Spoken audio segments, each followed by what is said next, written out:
Fat Controller sat in his office listening to the noise outside. The passengers were angry. The station master came in.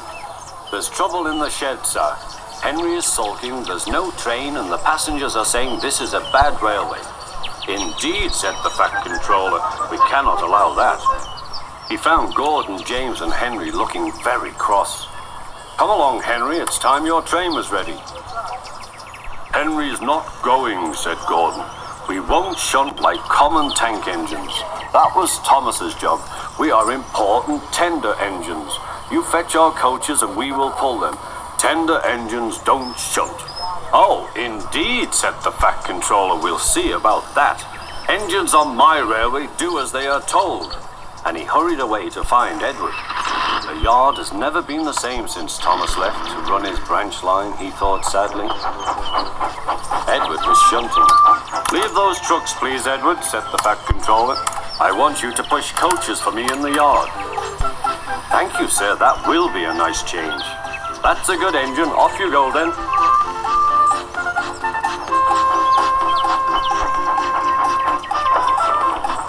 So Edward found coaches for the 3 engines, and that day the trains ran as usual.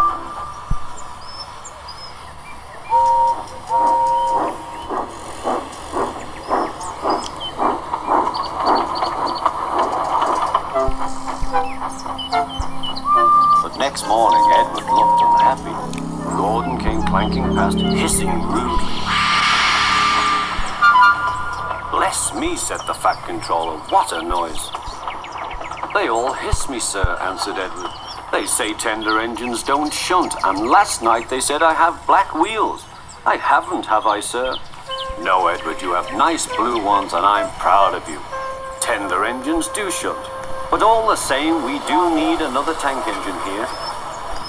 He went to a workshop, and they showed him all sorts of engines.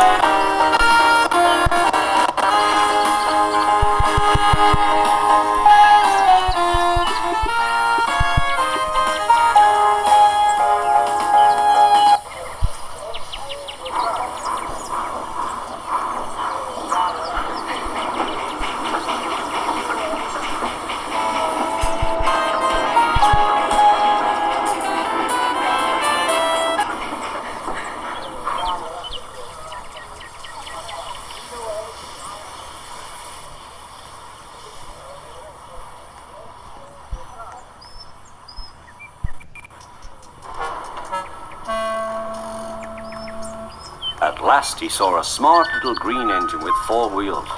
"That's the one," he thought. "If I choose you, will you work hard?" "Oh, sir, yes, sir." "That's a good engine. I'll call you Percy." "Yes, sir, thank you, sir," said Percy, and the Fat Controller brought him back to the yard. "Edward," he called, "here's Percy. Will you show him everything?" Percy soon learned what he had to do, and they had a happy afternoon.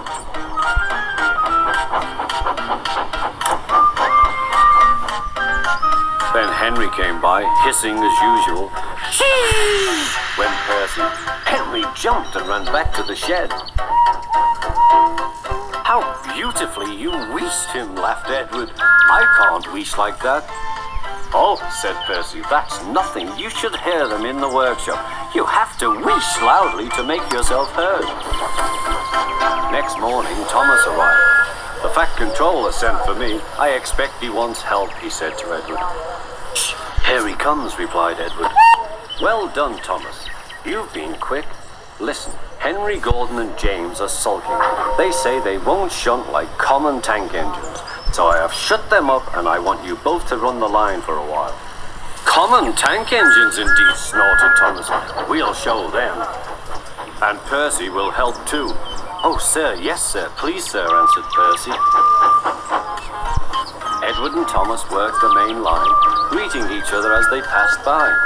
Percy puffed along the branch line. Thomas was anxious about Annie and Clarabelle, but both driver and guard promised to take care of them. There were fewer trains, but the passengers didn't mind. They knew the 3 other engines were having a lesson.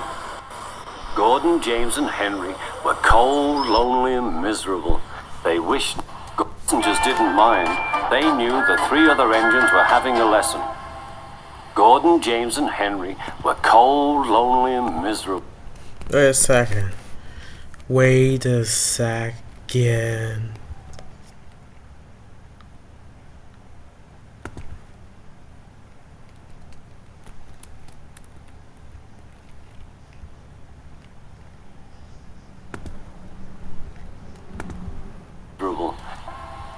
Gordon, James, and Henry were cold, lonely, and miserable. They wished now they hadn't been so silly.